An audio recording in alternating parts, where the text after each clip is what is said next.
โอ้โหสายเล่นเกมต้องจัดเลยตัวนี้นะครับพัดลมระบายความร้อนของมือถือนะครับโอ้ใครเล่นเกมแล้วแบบมือถือร้อนๆนี่นะตัวนี้เหมาะมากนะครับแล้วก็คือ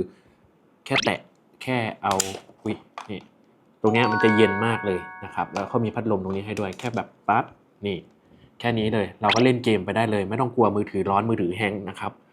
ใครที่เป็นสายเล่นเกมจัดไปได้เลยพิกัดในตะกร้านะครับของดีราคาถูกมากสวยด้วย